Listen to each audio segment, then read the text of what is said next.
This podcast is brought to you by lineupmedia.fm.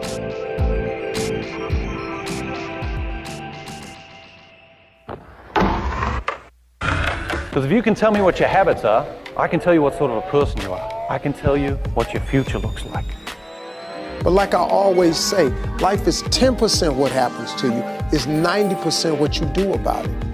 The people who are most effective in the workplace believe that their future is going to be bigger than their past. When people don't believe that their future is going to be bigger than their past, they begin to disengage. You're listening to The Circuit of Success, a podcast dedicated to helping you achieve success in every facet of life. Only on the lineupmedia.fm podcast network. Now, your host, Brett Gilliland.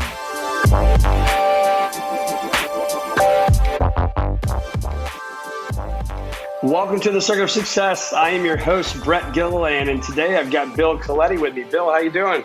Brett, I'm terrific. Excited for a wonderful conversation with you. Awesome. Well, it's good to have you. I know you get your Florida State Seminoles helmet back there. So you coming from the great state of Florida right now? Absolutely. Grew up in Tampa Bay, St. Petersburg area, and then spent a good bit of time in Tallahassee. Okay. Now you a Buccaneers fan? Absolutely. Long-suffering Buccaneers fan. Season ticket holder way back in the day when we had orange unis and Owen whatever we were for a really long time in the 70s. But now everybody's a Bucs fan. Oh, yeah. I'm a Bucs fan now. So what was it like when you heard the news, Bucs signed Tom Brady? What were you thinking? I was skeptical at the time. I didn't know if it was him or if it was the system. And so, that 2 years ago or so, you had that coin toss. Was it Belichick or was it Brady? Yeah. And was he a tool or was he the it? And obviously he's kind of the it. It's the Belichick system. There's no knock in the Belichick system. No. The system has to have players, but it was amazing. And it was wonderful over the course of the year just to see the development. Those first 4 games were a little clunky chunky. Yeah. Well, think about it too. I mean, I honestly think it's one of the best. I know some people hate Brady, but I mean, you got to respect what the guy's done. And you look at the fact that he comes to a new team, new division, don't get to have their normal, stuff because of COVID. Oh, yeah. And they just kind of get thrown into it. And I remember people saying, look, this guy's going to figure it out by the time the end of the year comes. Mm-hmm. And he did. So it was amazing. Absolutely amazing. He did. So I like that. And then I was also at the game, and I think it was in 1998 maybe, when our St. Louis Rams, former St. Louis Rams, beat the Tampa Bay Buccaneers in the NFC Championship game. Yeah. I was at that game. So that was true. Well, good, man. Well, thanks for being with us. You are a business owner. Your company is called Kith, which we'll talk about that later. And you're also the author of Critical Moments, A New Mindset for Reputation Management. So we'll have a lot of great things to talk about, I'm sure. But kind of give us a background. Who is Bill Coletti? What's made you the man you are today? Yeah, well, my mom and dad made me who I am today, and certainly an unabashedly fanboy of the journey that my mom and dad set me on. And so started doing politics. I ran political campaigns. Worked in my first race as a senior in high school, and then carried that up back to Tallahassee, which is the state capital in Florida, and did politics there. And then just ran progressively larger races and did that in the 80s and the 90s. And then ran some statewide races, and then made a decision. The girl I was dating at the time had an opportunity in Eastern Europe and Bulgaria. And so I moved to Bulgaria for 5 years and worked on a number of things over there, started the American Chamber of Commerce, and then ultimately wound up working for the Prime Minister and helping him set up a communication structure similar to what we have at a White House structure, where you have a strategic director of communications and then a more tactical spokesperson. So we set that up all as sort of precursor for Bulgaria to join NATO and the EU, which to become more aligned to the east or to the west, as opposed to where they were previously aligned with Russia. And then I came home, ran another campaign in 2000, and then started a corporate consulting career. So from 2000 until now, I ran a big global practice for a big public relations firm, and then 7 years been doing it on my own.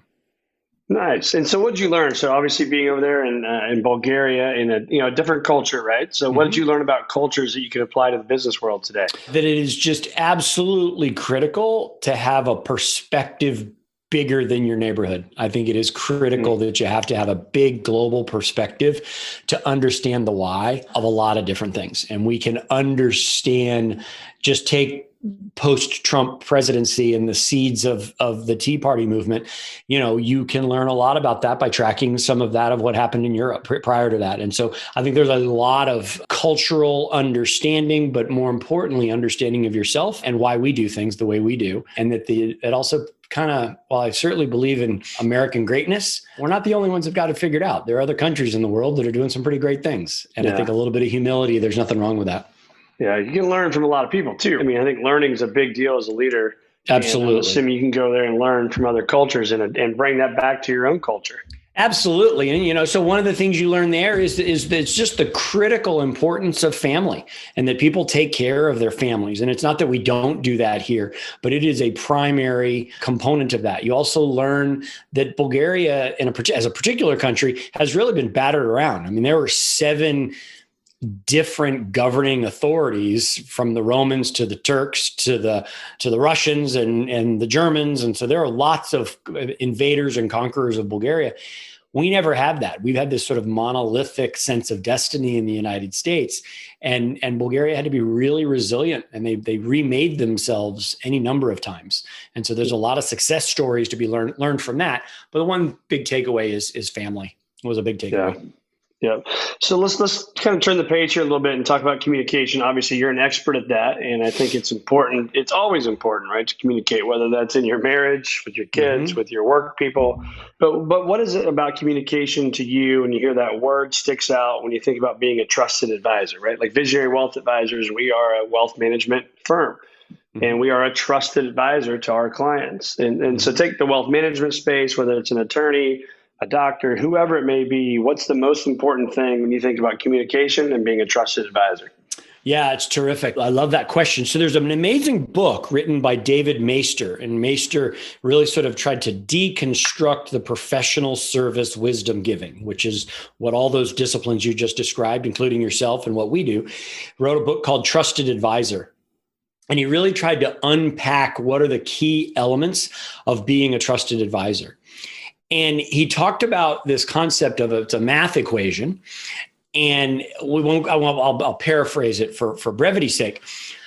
I think becoming a trusted advisor begins with being really clear and honest with yourself. I think you got to know and understand yourself first, and understand our own head trash and understand our own limitations, because we convince and talk ourselves out of giving really good advice very often because, well, people are going to think that's naive, or they've already thought of that, so I'm not going to share that.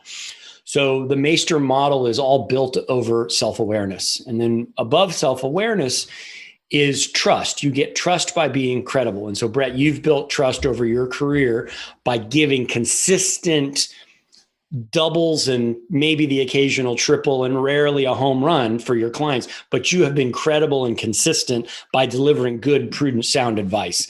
So that's a key component to that. Other one is intimacy. And great leaders and great advisors are intimate. They're willing to be transparent and honest and say, I don't know if they don't know, and say, I'll research that. So there's this intimacy of not BSing people that's there.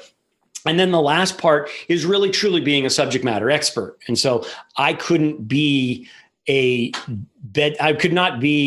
family practice doctor because I just don't have those skill sets, but I can do what I do and you can do what you do. And so you truly have to always be sharpening the saw and understanding market. And so when someone asks you about Bitcoin or whatever the weird thing is of the day, you've got credibility and the ability and the expertise to do that. So trust is built from the subject matter knowledge, what the thing you really do, this intimacy, willing to be vulnerable and willing to sort of connect with people at a human level, and then the credibility of consistency, of consistently delivering that, all, even if it's a math problem, over self-awareness and really a deep understanding of yourself. Yeah, I love that. So know yourself first, building the trust, intimacy, willingness to be transparent, huge. Mm-hmm. Yep. Which I think, let's stop there for a second. I think that's hard sometimes for men. Maybe it is for women. I don't know. But I think as men, we don't want to be so vulnerable and transparent sometimes because we think it can come across weak. So what are your thoughts there? Absolutely. And then let me just add to that, we fake it with BS. And most people see right through it. And I'm talking about, and what I do is, we do crisis communication. So we are dealing with leaders that it's the worst day of their career or the worst season of their career. And this is things that could jeopardize certainly their job at the enterprise that they're at, or significant shareholder return, whatever metric is most relevant to them. Yeah. And people are pretty good at seeing through the BS when you're really struggling, and I think that's why that intimacy is really important. And so much of what I do is tactical advice, but it's also almost ministerial. It's just being present for someone in a moment of need. I'm not going to solve it. I'm not going to fix it immediately, but I'm present for people. And that's what people really seem to value. So that's where that intimacy comes in.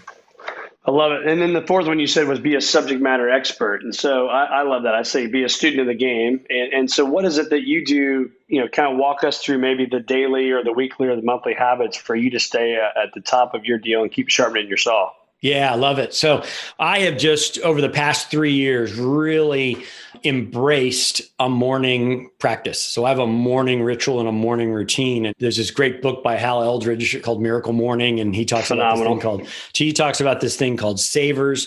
And so for me, because I need to be in crisis response, I need to be the center of the spinning wheel. So there's a lot of crap going on around me. I need to be that centered place. So I'll answer your direct question on subject matter expertise, but really I believe subject matter expertise begins with my stillness. I've got a meditation practice, which I really appreciate. I've got a lot of affirmation that I do. All of this kind of comes from Hal and the work from that Miracle Morning. After that is I'm always learning and listening. There's the great sources of podcasts and guys like you that are talking about with innovative people that are taking just a little bit of a key take, a different perspective on something, Harvard Business Review and, the Idea Cast. There's lots of different innovations. There's in the communications world, public relations broadly defined, there is not a very good straight line from academia to application. Healthcare and other industries, there's a pretty straight line. And even in your industry, there's a lot of really good academic information that makes its way into decision making. Communications doesn't really do that, but I think there's a lot to learn as people study the public and public behavior. So I actually have an interesting little Google Scholar search set up when keywords pop up, is that I try to dip into that. It's difficult reading, as you know, any of that academic stuff. I would much rather read the pamphlet. But those are three things: this meditation and stillness practice, just pop culture. I guess I would put Harvard into that sort of pop culture reading, but then could sort of have this sort of scholarly, try to dip into that every now and then. Yeah, I love that. I'm the same way with the meditation, affirmation, get some good exercise in the morning, right? So, but what does that look like? Do you have a spot in your house? Is it the same spot every time? Can it be changed? It's the same spot, same routine. And so my wife and I have a very structured, so we get up early, we enjoy coffee in bed, and we have this meditation practice. And then, we get up at 5:30. And so by 6:45, 7, we are 4 out of 7 days we're on the bike. And so we've both a combination of Peloton and some homebrew stuff that I make up just to sort of stress us out even further. So we're on the bike, and then Saturday's a long ride. So we'll go ride long. And during the winter, that's usually what we call a movie ride. We'll just pop in a movie and just watch a movie. And then 2 times a week, it's with weights, and then yoga and stretching on a Sunday before church. And so we are very, very programming. And it's nice with your partner to wake up. It's not what are we going to do today? It's when are you ready to go?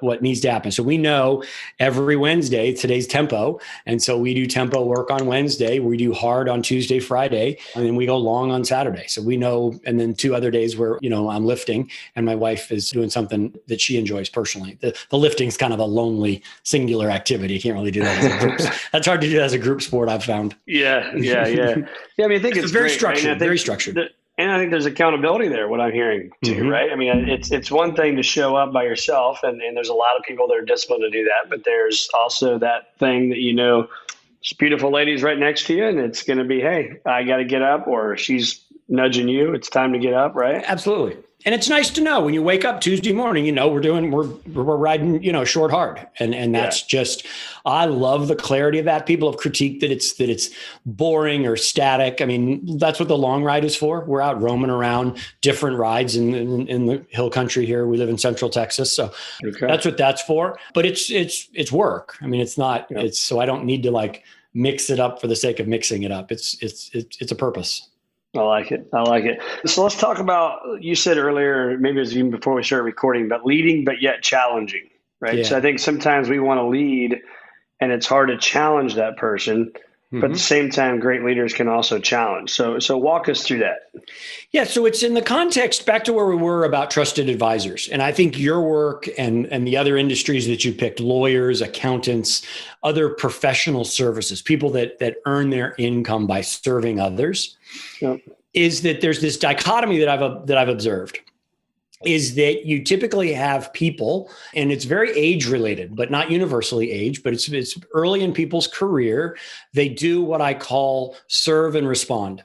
And so they're order takers. Someone runs in and says to you and a financial advisor or someone else, we need more, Apple in our portfolio.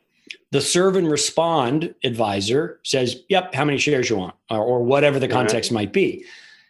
As we progress in our careers and our confidence progresses, our self-awareness progresses, our ability to be intimate, that's when we lead and challenge our clients and say, hey, I understand that you want more Apple, but have you thought about this and how the implications of that or whatnot?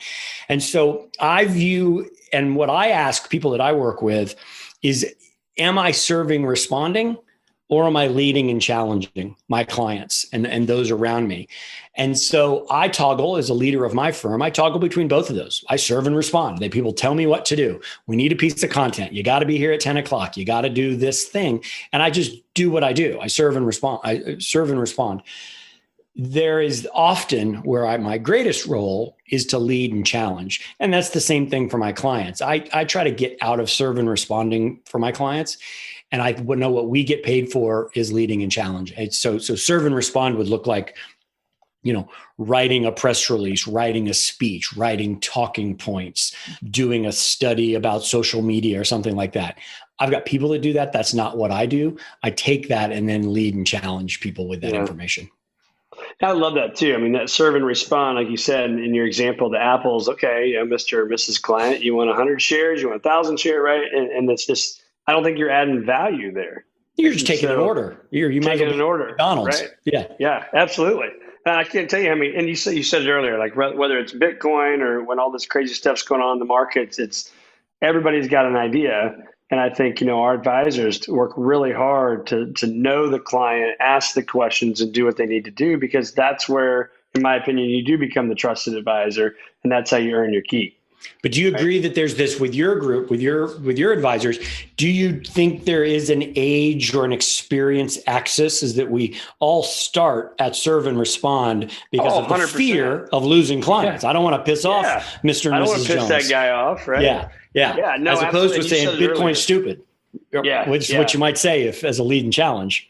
Yeah, no, I connected when you said that earlier. I think it definitely, as you're in the business longer, you have more confidence, but you also have the reasonings why. And you're a student of the game. You sharpen your saw and you know exactly why we have that much Apple versus, let's just add to it. Can you accelerate that in your experience? Can you so we've got a really up and coming 25, 30-year-old, they're ready to roll, but they still are serve and respond out of fear. Can we as leaders accelerate their courage and confidence so that they don't have to wait till they're 40?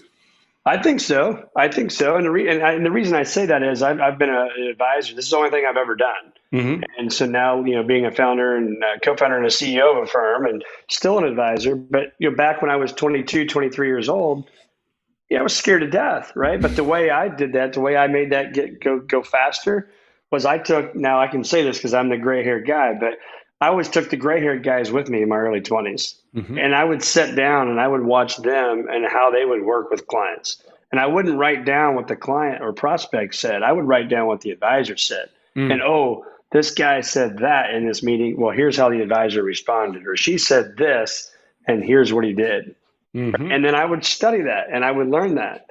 And then I think for me, it helped me grow faster to where I was in my late 20s and getting into leadership and starting to become a managing director of a firm. And I would say, that happened because I started to get confidence. I busted out of my comfort zone. I call them comfort zone calluses. And I would see somebody do that and not like, I was like, oh, he just said that. And the client came back and respected it. Well, it made my comfort zone be a little bit bigger. And then a little bit bigger and a little bit bigger.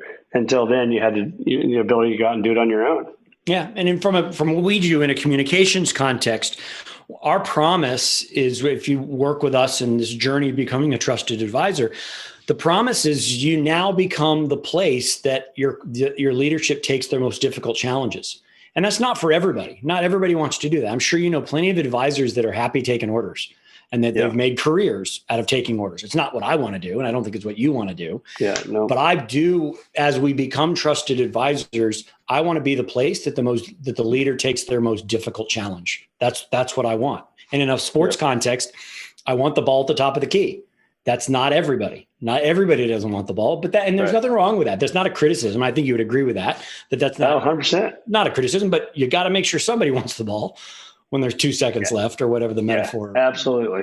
And I think it's good knowing that about your own team at work too, right? Is who wants the ball and those that may not want the ball.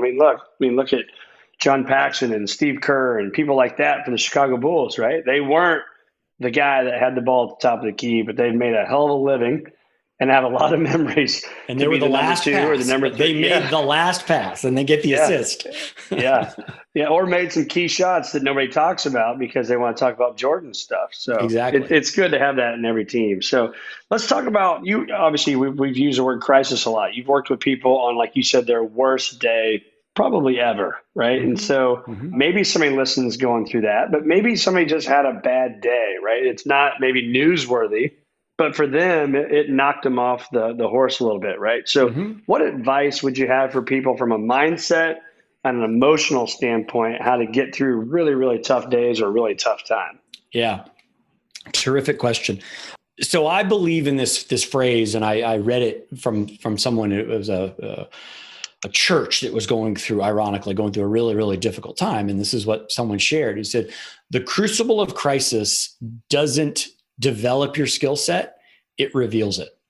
And so when you are going through that moment, and even if it is a benign bad day, you've lost some clients or whatever the situation is, and it's a bad day, it is really clear how you respond, listen, and trust your gut, trust your instincts. And so get back on the horse and get going. That's all real cliche.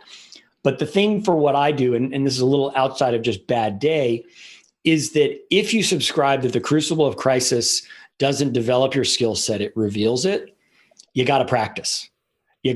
So back to the Jordan analogy, he practiced catching and releasing with as short amount of time as possible. And that was practice, so that when he was in that crisis, if you will, what was revealed, he liked what he saw. Yeah. So the way I talk about it for organizations is that the key difference in crisis, when you have a crisis, is speed. How fast do you respond? So let's say you're losing a bunch of clients, or maybe someone accuses you of sexual harassment, or there's just something real that's going on. The speed at which you fill the marketplace with information, with what your side of the story or exactly what happened, that's the key differentiator between good and great. The way you get fast is having crystal clarity around your mission and values, plus an understanding of your chain of command. And so if we just take this hypothetical company, something bad happens to this hypothetical company. They need to not dither around thinking about what really matters most. What is their mission? What is their values? So many clients that come to me don't know what matters most, and they don't have clarity around what they really stand for, their reason for being. They're just selling widgets because that's all they've ever done, is selling widgets. So they don't really understand their reason for being. And we all poo-poo that, and we all roll our eyes at mission and values and all that kind of silliness. But in a critical moment, if your skill sets are revealed, knowing mission and values is really critically important. Second is more of a practical application. It's your chain of command. Who am I going to go to? Who do I trust? Who am I going to get advice from when this happens? Is it inside counsel, outside counsel? Is it a trusted board member? Is it my CFO, my chief operating officer? Understanding that and exercising that. So when it's revealed, I'm going to trust Brett. Brett's going to give me the advice. Paul, he's not up for this. He doesn't want the ball at the top of the key. He's just not in the room when that choice is made. But Mary, she gets our employees and she understands the long term. So she's on the team.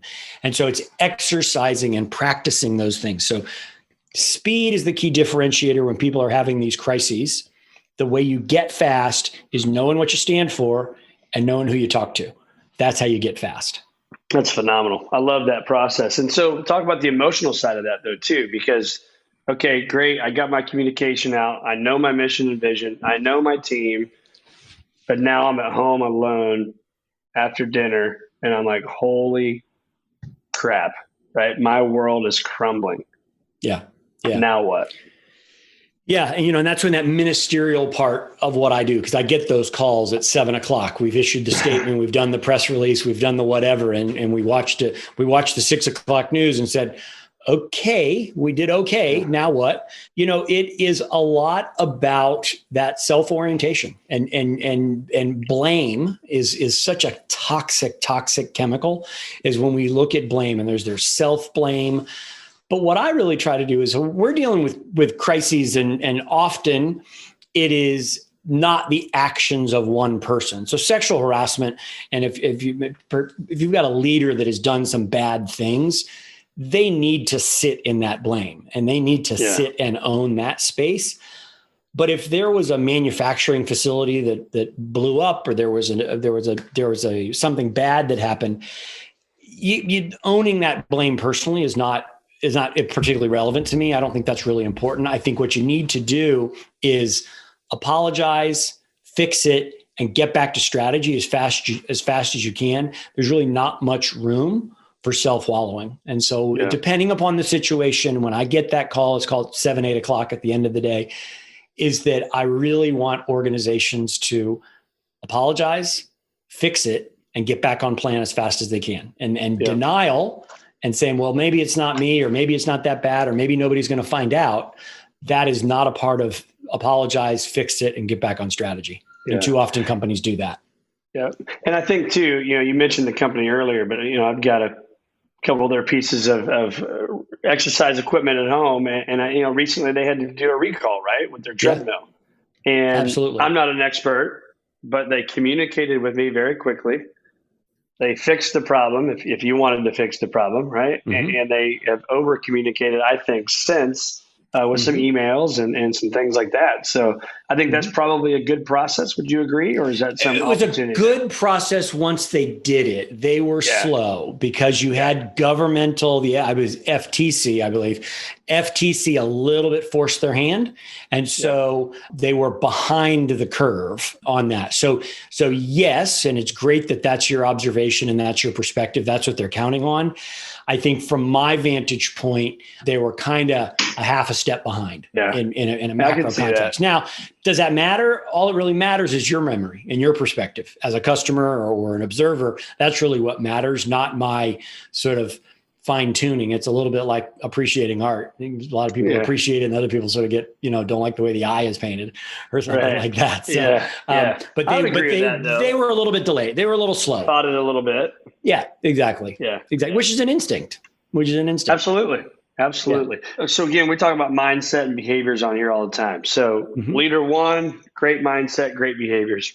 We know those. Leader 2, struggling a little bit. What advice do you have for that guy struggling to get to being the top leader that he wants to be?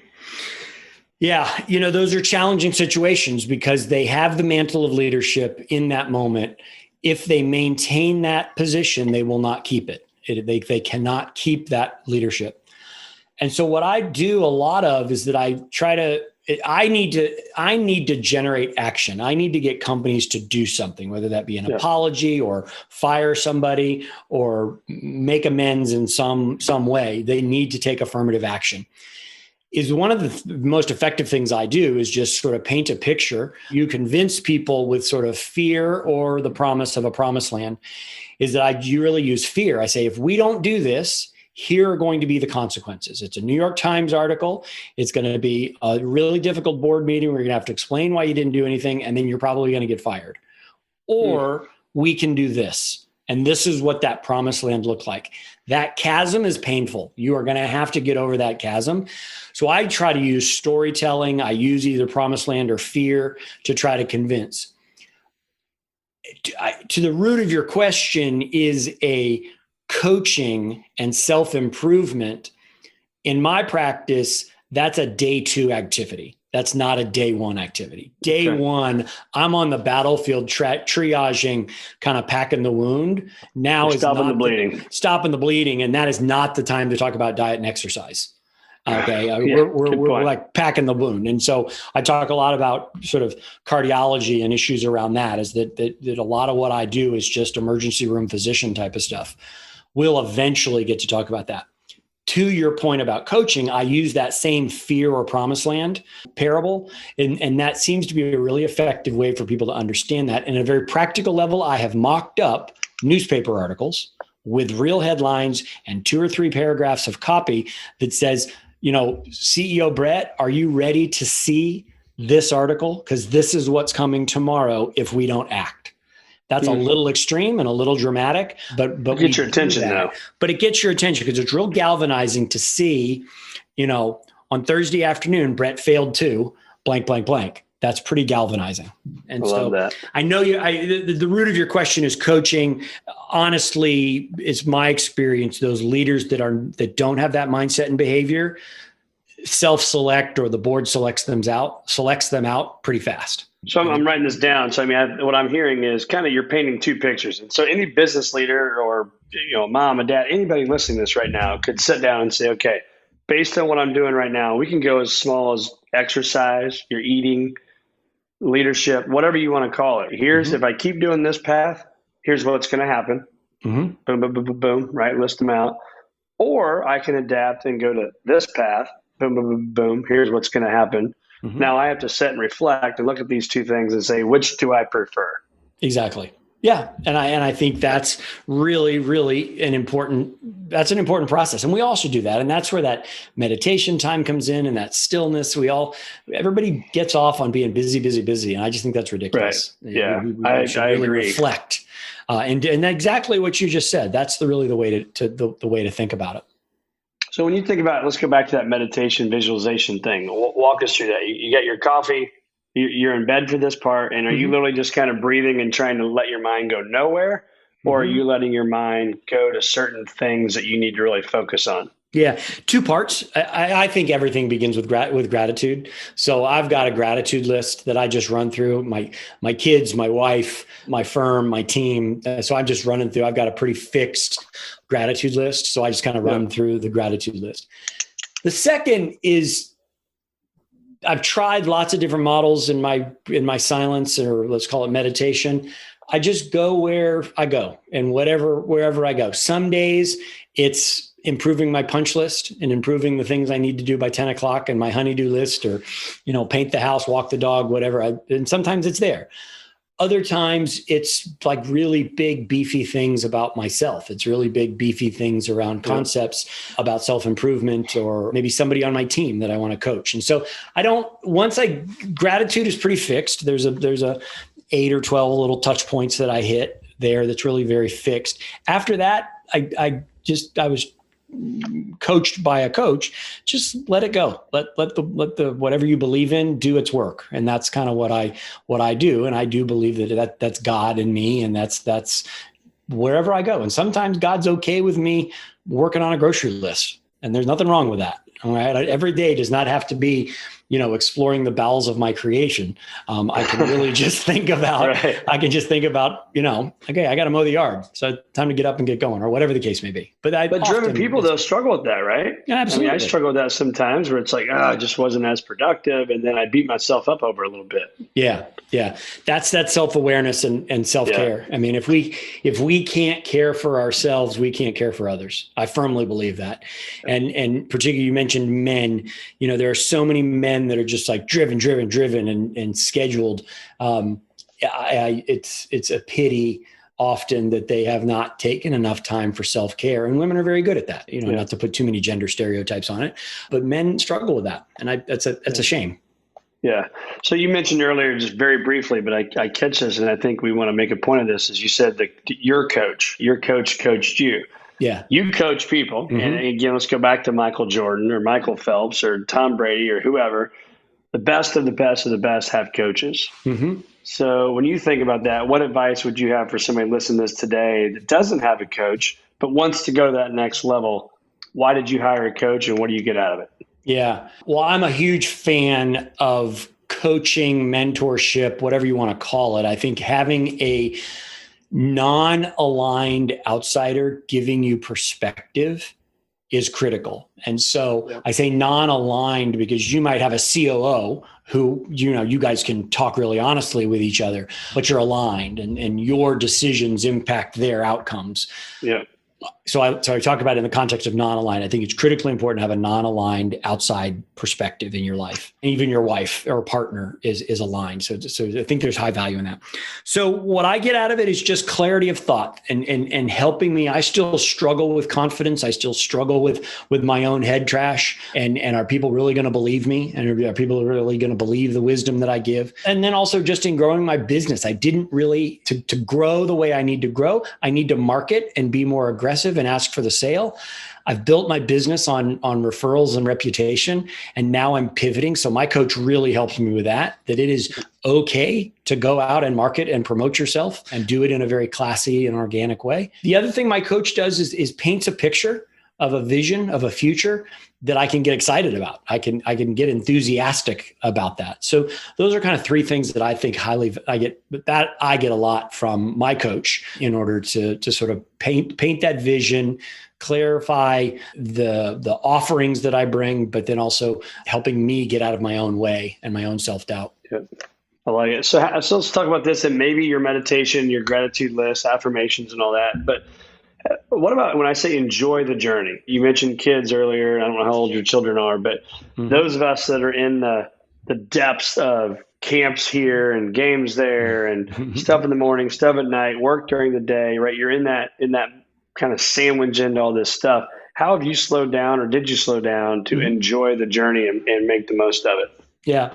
So I am a passionate sailor. So I love to sail. So I love to sail offshore. I am trying to do that now and sail more. I'm in Central Texas, so I'm on a lake, but we've got a boat, down in the Caribbean. And so I want to teach. So that's the next thing I want to do. I want to take men that want to be great dads and want to expose their kids to the water, and they want to sail and they want to fish and dive and snorkel and go to cool experiences. I want to teach people how to do that. And so for me, that's the journey. That's the enjoyment. Coaching people through crisis and helping people in crisis those days are numbered for me. Helping people find the journey that I found and the love that I have for the water and the love that I have for sailing and particularly offshore sailing, that's really where I want to go. So the journey, I lived this phrase for a long time, is that I was in my first marriage and I've remarried. And that was a big change for me, and a hugely positive change is my new wife, is that we let life live us in our previous marriage. And I've decided fundamentally to change that. I'm going to live life and I'm going to manifest the things that I want. And so now I've built a successful firm, and now I want to teach sailing. And there's a lot of ego that gets wrapped up in that, because might not be a 6-7 figure career. And I need to kind of be okay with that. And I might not travel 200 nights a year and be executive platinum on American, because that's how I used to validate myself. And so now I can kind of do it with, Brett and his family had an amazing vacation, and they wouldn't have been able to do that without the way I coached. So that's awesome. Obtuse answer to how I sort of do it, but really intentional about loving what I'm doing. Yeah, well, and so you're following your passions, right? I mean, you can see the sailboat right behind you. I mean, it's a passion of yours. Yeah, absolutely. So I think that if you can live in your passion, that's a big deal. Huge deal. Absolutely. So talk to us about your book, Critical Moments, A New Mindset for Reputation Management. Tell us about that. What brought that on? Obviously, it's what you do for a living, but tell us about it. Yeah. So, the story of the book starts on a cocktail napkin flying home from New York. And that's kind of where it began. And so I had just finished a crisis engagement with an amazingly dynamic female CEO. It was about a 7-day episode. They kind of got caught in the crosshairs. The details don't really matter. Got caught in the crosshairs. And she did a really nice job of managing and leading that mindset and behavior that we talked about. She really got it and managed us through really, really well. That crucible threw us together in a very sort of, a really strong, fast friendship. And so as a good consultant way back when, I was using lots and lots of jargon, is that I was making this distinction about reputation versus brand, reputation management, that it should be no different than HR management or portfolio management, or there should be a practice. And she goes, finally, we were debriefing on a Friday at the end of it. And she said, Bill, yeah, I've heard you've been talking about that for a week, but I don't really understand what the heck you're talking about. So can you just explain it to me very clearly? And so I bumbled around, and it was a really bad conversation. And she said, time out. What I need, and you may be familiar with this, she said, what I need something like the 4 P's of marketing: price, product, place, promotion. She wanted a model just like that. And that's a 1960s innovation. Sure. And so I flew home and I crafted the 4 A's of reputation management, which is awareness, assessment, authority, and then action. And then I wanted to expand that further and decided to write a book about it with some parables from things that I've done in my career. But really, that reputation is an asset, just like any other asset in a corporation can be managed, meaning you can assign KPIs to it, you can assign people to it, you can assign budget to it. And so I created this model, just like janitorial supplies, treasury management, or legal management. There's a model and a system and a process.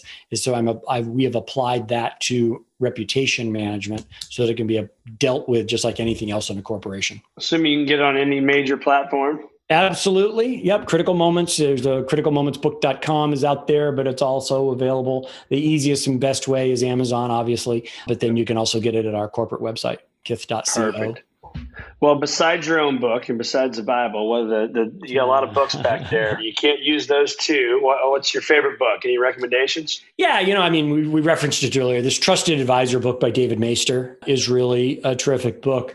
Simon Sinek, The Why book, is a great book. Yeah. I think Atomic Habits by Clear is fabulous. I think, you took the Bible away from me, there's a Falling Upwards by Richard Rohr is a great book. He's a Jesuit priest. And so it's really a lot about the second half of your life and how do you come back from a turmoil. It was really important to me after my divorce. So it's a handful. Check out Chase the Lion. Have you ever read Chase the Lion? No, yeah. I love it. Chase the Lion is a phenomenal book, and I just got done reading it, and it was really, really good. So Chase the Lion. I'm drawing a blank on the guy's name right now. I apologize, but it's on there. So where do our listeners find more of Bill Coletti? So our corporate website, as in, it's funny, the websites are now kind of old school, but kith.co, kith.co is our website. A lot of information there. Pretty active on Twitter, really active on LinkedIn. We try to share a pretty thoughtful, deep post around both crisis response, but also about mindset and behavior of leaders on LinkedIn, both under my name, Bill Coletti. So those 3 places. And then, I actually like talking to people on the phone. So you can find our phone number and set up an appointment. So I love just sharing and talking about this and having conversations with smart people like you. So I'm happy to do that. Awesome. Well, Bill, it's been awesome having you, man. I've taken 2 pages of notes, a lot of good stuff, and I know our listeners will find tremendous value in this. So appreciate your time and appreciate you listeners out there tuning in every single week to listen to us on the Circuit of Success. So Bill, thanks for being with us and have a great rest of the week. Thanks, everybody. Tune in next week for another episode of of The Circuit of Success with Brett Gilliland on the lineupmedia.fm podcast network. Subscribe to the show on iTunes, Google Play, Stitcher, and through our website, circuitofsuccess.com. Follow us on Facebook and Twitter and email any questions to info@circuitofsuccess.com.